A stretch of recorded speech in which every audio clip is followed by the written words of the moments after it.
those 4 groups, I should say, people from them, to come to Andrews, and we'll have a little meeting.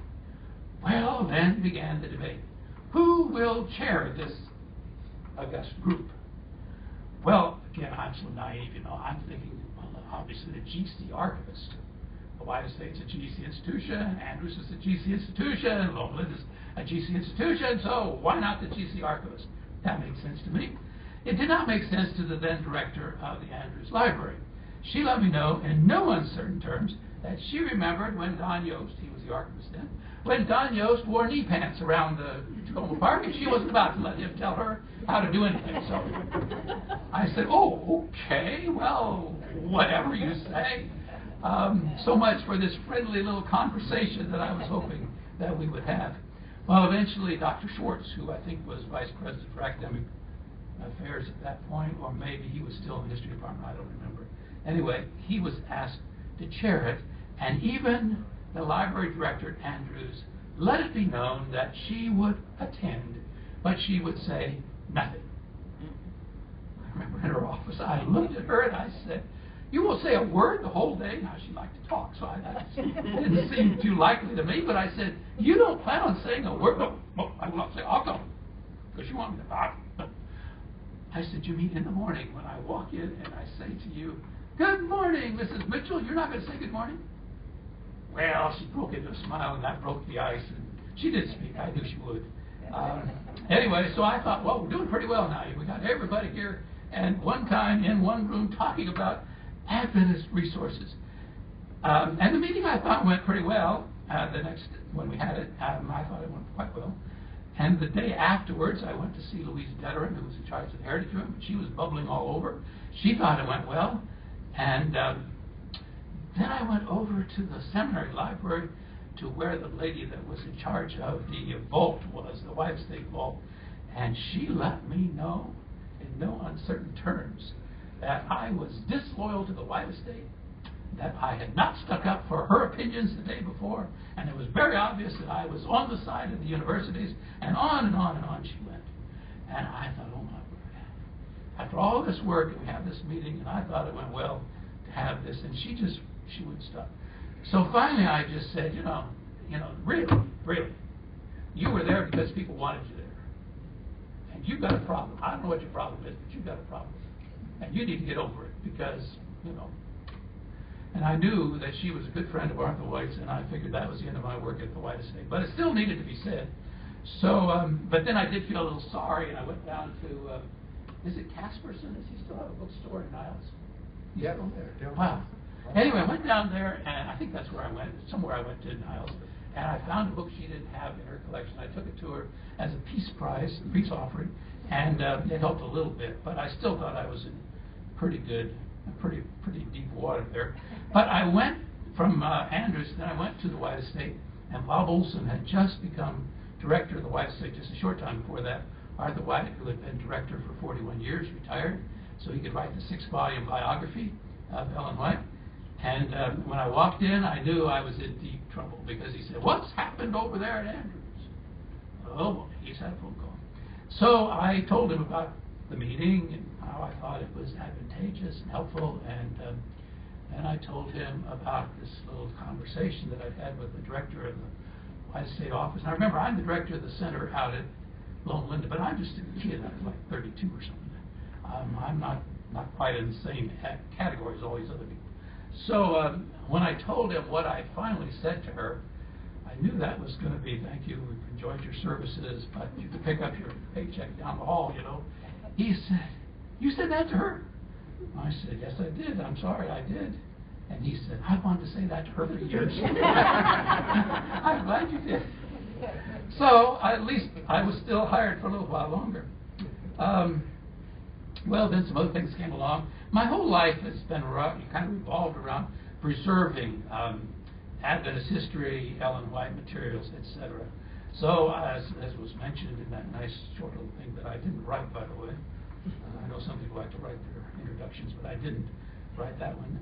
I have been involved with Adventist Historic Properties, and I wrote the proposal for the village in 1980 and was one of the co-founders in 1981. And again, I did a few things along the way that probably I shouldn't have done, but just to give you a little bit more background as to my kind of unusual personality, I guess. When they wanted to form Adventist Heritage Ministry, which again is all part of my history thing, it's the Adventist history. It's maybe a little bigger than what you have on your shelves when it comes to talk about houses, but anyway, it's still part of our history. I thought we should incorporate so we could hold property anywhere in the United States. And nobody else agreed with me. And the attorney from the Michigan Conference called me and said, you know, there's nobody on that board who agrees with you. I said, yeah, I know that. But it's still the right thing to do. What would you do? He said, well, I do like you. I would write the wording so you can hold property anywhere in the United States, not just the state of Michigan. I said, does it cost any more to write it one way? No, he said, but it'll cost you, of course, if you want to go back and change it later on. I said, that's what I figured. So I said, do me a favor. Just bring along the page the way I want it with my wording. I'm a team player. If they vote me down, fine, I'll be happy. We've got an organization. Well, he did me one better. He put the page in with my wording instead of the other wording. And they voted it. And it was a good thing we did, because 3 years later, we bought the William Miller Farm. And at least in my atlas, the William Miller Farm, New York State, is not part of Michigan. So I was kind of glad that we had written it the other way. Let's see, 1981, Asdal was organized at Pacific Union College. And I gave a talk there on promoting the SDA Periodical Index. And I was nominated to be the vice president of the newly organized Asdal. But I wasn't elected. So I guess that the librarians realized then that I probably wasn't trustworthy. And so I never have had an office at Asdal. And, but it's all right, I still love you guys. And anyway, there was a panel discussion on cataloging Adventist materials. Keith Loudon led out in that. And I wasn't part of that discussion, though, because my life has been collecting this stuff and let you guys catalog it and get it all sorted and organized and all that. But let's see, we did have, we had a Vespers. And I don't know if anybody was at that Vespers Friday night at that first organization. We went down to Elmshaven. And Ellen White's granddaughter, Grace Jacques, had Friday evening Vespers for us and told us stories about her grandmother there in the home that Grace had grown up in. At least for me, it was a very, very special thing. Well, then in 1982, May of 82, there were a few more organizations collecting Adventist books by then and Adventist materials. And so, again, I organized a half-day conference on preserving Adventist materials at Andrews University. And because I'd learned before, don't get the wrong person to chair it, we asked Dr. Schwartz, if he would chair it again. I'm a slow learner, but once I learned, I realized that some things, that's the GC archivist to do. And Gary Shear, anybody know where Gary Shear is these days? Missouri. Is he in Missouri? He and I roomed together for that May of 82 meeting, and he spluttered the whole time. He's not here to defend himself. That was the first time in his marriage that he had to spend the night with his wife, and it was really a major trauma for him. It seemed like, at least to me, listening to him. Ben, would you quit your recording, please, back there? I know that guy. He works right across the hall. We had a lot of fun together, but you have to watch him because you don't know what he's up to next. Then the first annual conference of Asdal in 82, there was no separate meeting for Adventist materials. However, there was a tour of a Vita State on Friday evening led by Norman Collins and myself, even though the printed program, your program says Ron Grable, but that's not, he didn't do it. Norman Collins and I led the tour. And the archives was led by, tour was led by Don Yost. Oh yeah, I might as well tell you about this one. This was where the PUC people, I don't know anybody anymore. Anybody here from Pacific College? Oh, right over there. Okay, all right. Well, you have a study center because, again, I didn't know to keep my mouth shut. In 1982, they had been working on remodeling Elmshaven, and if you go to Elmshaven, though it needs a little touch-up painting occasionally, but basically the remodeling, the restoration, renovation was back 80, 81, 82.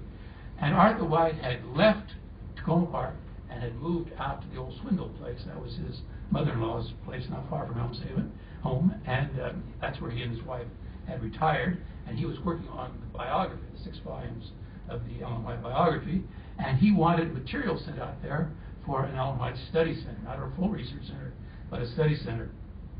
And so He had convinced the Wyatt estate, it wasn't too hard, I mean, he'd been their boss for 41 years, so he convinced the Wyatt estate to ship everything out there, and they were going to set up an Ellen White Study Center at Elmshaven.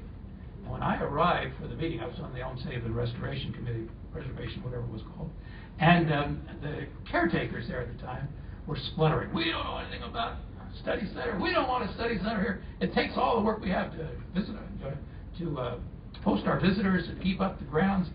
And so Taylor Rule was then the director of the PUC library. So I went up to PUC and I said, do you have any interest in a study center here in the PUC library? And he said, oh yes, we'd love to have one. I said, well, let's see what we can do. So we made an appointment with Elder White. He was going to meet us down at Elmshaven, and Taylor and I went down to talk to him about this study center that was going to, chances are nobody else would be doing it for us. Now, admittedly, in the last few years, there's been a bit more interest in millenarianism, etc. But still, basically, it's we Adventist librarians that are preserving the story of God's leading in the history of our church. And so I want to affirm all of you that have active programs. If you don't have an active program, I'd like to nudge you to get one at your institution, because we certainly need this. And I'll tell you why. A couple of years ago, 3 years ago I guess it was now, well, back up. Back when Neil Wilson Sr. was president of the General Conference, and I was working out of Loma Linda, one time I said to him, you know, something I think your leaders of the church, the leaders of our church would really enjoy is the New England tour. Oh yeah, Jim, that's a good idea. That was it. So along came Elder Falkenberg, and I got my nerve up to say to him one time, you know, something I think that would really be a blessing and that the leaders of the church would enjoy is the New England tour. Great idea, Jim. That was the end of that. So then, I don't give up too easily. So then Elder Paulson's president. So I'm visiting with him one time, and I said, you know, something I really think the leaders of this church would get a blessing from and would enjoy is a New England tour. Yeah, Jim, that's a good idea. That was the end of that. Never heard anything more about it. So when Ted Wilson came along, I had to go, all the heads of departments and stuff, I had to go visit with him shortly after the session. So while I was visiting with him, I said, you know, something I really think, no, I don't even know why I'm telling you this. I said, I told your dad and nothing happened. I told Elder Falkenberg nothing happened. I told Elder Paulson nothing happened. I'm not sure why I'm going to even tell you, but I'm going to tell you anyway. I think something that would really be a blessing to the leaders of the church is a New England tour. And I about fell off my seat when he said, let's make it happen. And sure enough, we did make it happen a few months later. And the reason I'm saying it is important that we preserve the history of our church, make certain you've got your recording off now, is because the leaders of this church know almost nothing about the history of the church. It was amazing to me that, I was going to say presidents and divisions. Well, you didn't hear me say that, but presidents and divisions and secretaries and treasurers and officers of the General Conference had no idea. Merlin was on the tour. He was one of the tour guides. We had 3 buses. And you remember there was an awful lot of just plain, I was going to say ignorance. You can't say the brethren are ignorant. But anyway, lack of understanding about the history of our church.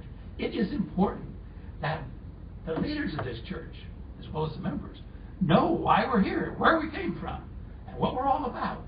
And if we don't preserve the information, they're going to just kind of go on through, drifting through life, enjoying your life, but they won't know a thing about what God really has in mind for this church. And the incredible story of the pioneers of this church. Now, before I close, I want to make one thing abundantly clear. Even though I've been kind of telling you about my stuff that I've been doing through the years, there is no way that any one person even came up with all these ideas, let alone did all the work. And I have been privileged to work with a number of associates through the years, another number of colleagues from other institutions who have helped put some of these dreams, have suggested on adding to these dreams. Through the years, it's been a real blessing and a privilege. And it's already been mentioned that you guys are going to be talking about the Adventist Digital Library. Let me tell you, when you think about the periodical index and you think about how when we, as in those days I was part of, and was managing editor for a while, when we came together, what a difference we made for this church and access to the publications of this church. Even though there are different people now, they'll be talking about ADL and different people that will be encouraging us all to participate. From this old dinosaur from the ages past, let me just say, we have a chance to make another great difference in the life of the church. And if you don't know about the project, I think you'll be excited when the presentations are made either later today or tomorrow. Again, those of you that have been part of my life through the years, thank you very much for enriching my life. For those of you that I don't yet know, someday I hope I will. And for Larry, that scoundrel, you know what you said to me? I want to say something to you before you say anything. You know what you said to me back there when I was elected, not elected vice president. You don't even remember. What it hurt me terribly. My psyche has been damaged the rest of my life. You said, what happened to you? Why didn't you get elected? But I voted for you. Probably why you didn't get elected. I'd like to make a correction on your collection. Oh. Now, I personally know you collect Native American material, coins, stamps. Is there a microphone? Yeah. Hit the button. I told him I can. Okay, I personally know that you collect Native American, turkey feathers on some kinds of dolls or something, coins, stamps, presidential signatures, postcards, scrimshaw, 4-edge paintings. What have I left out? Oh, Victorian furniture for your home. But what else might we say there? I'm an accumulator. Well, there's been books called, there was a book a number of years ago called The Collector, which was not a good thing, but I view Jim as a collector. That's all he should have on his card, a collector. Well, for some reason, they put some other things on the cards. It's been a lot of fun through the years. It has been. Yeah. And by the way, one of the things, I see my time isn't quite up, one of the things that the YMCA is working on right now is something that I've dreamt about for years, and that is a new Ellen White Visitor Center. And if it all goes as planned, it will be open here at the General Conference for spring meeting next April. And why do you collect some of this stuff? So I can sit in my basement and once every 3 or 4 years I have a few friends over and show them some of my rare Adventist stuff. No, a bunch of the stuff is going to be donated, or at least it's going to be put on display in the new visitor center. So I'm kind of excited about finally. I just wish we had an Adventist museum. Don't get me started on wishes, what I think we still need to do. No, please. How many of you are good Mormons? You've been to Salt Lake City. Well, at least you've been to the genealogy library out there, and on Temple Square. Have any of you walked, if you go west out of Temple Square, and you go on the west gate, and you go to the southwest, you go to the genealogy library. Have any of you been to the same gate out of Temple Square, but to the northwest, to the Church History Museum? The Mormons there have a museum that, when it was built 20 or so years ago, would have rivaled the Smithsonian. I don't think they've kept it up, and at least not last time I was there a couple or 3 years ago. They could have updated a little bit. But, it is a first class. And I remember the first time I went through that museum, actually the first time after I got remarried. Some of you may know I'm divorced and remarried. Happily remarried, by the way. The divorce was with the first one. Anyway, I took my new wife there because I wanted to see her. I wanted her to see one of my dreams. Somewhere, someday, this church would have a thing like this. When you first go into that museum, the first entry, after you enter into the main doors, is a bas-relief of Joseph Smith. And there, I don't remember now, I don't know my Mormon theology very well. I don't know it at all, actually. But there's God and Moroni or somebody. Anyway, there's two beings there with Joseph Smith, calling him to be the prophet of the church. And I can remember as vividly as if it was yesterday. Here was a father with a little 4 or 5-year-old son in tow. And all I heard, because I kept walking, I didn't stop, was, here is where God called the prophet. And I turned to Mindy and I said, where in my church can I take my young person with that kind of experience? Child, grandchild. We have none. Some of the historic sites that I've had the privilege of working with are as close as they come. After Ted Wilson became president of the General Conference, I was talking to him about this and saying, someday I had this dream, and I haven't had another call back on that, just the two of us. But anyway, I had this dream about having a first-class museum on Adventist history somewhere. And he said, well, let's have the head of communication, the head of communication, Williams Costa, meet you in Salt Lake City, and you take him there. So we did. And if I had paid money, I could not have had happen what happened. We walked into the museum, and here was a father with his little child standing in front of that bas-relief.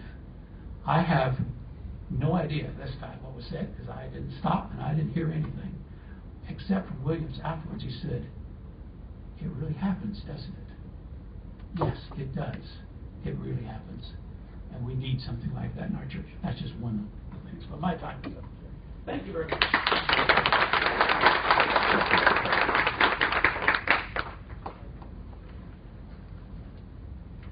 Thank you very much. I can attest to the spiritual value of those New England study tours. My wife and I had the privilege of going to Maryland this past May, and Jim met us for a day and part of another time. It's a tremendous experience. If you ever have a chance to go on a New England study tour, a church history study tour, jump at it. Unfortunately, they don't do enough of them. I know you have other things to do with your life, but that's a good one.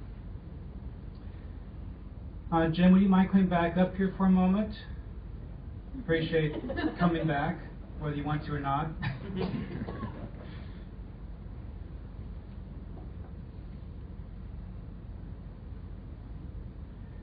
On behalf of Asdal and the Adventist Resources section, I'd like to present you with a plaque, which is a small token of our appreciation for your leadership and vision in developing the emphasis on Adventist resources through the years. And I'd like to read this plaque before I let you have it.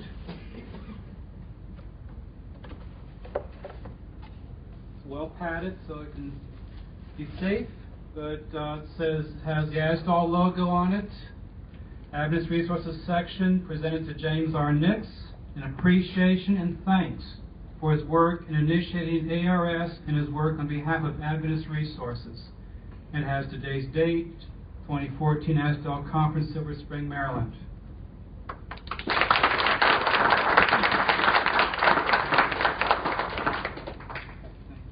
I noticed he scratched out the line under my name that said, almost president of Asdal. Yeah, well, I got advance word on that. Thank you very much. No, Jim, they want a picture. Two Jims.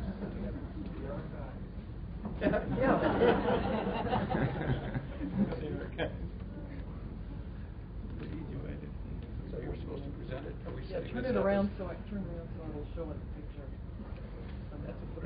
Yeah, that looks good.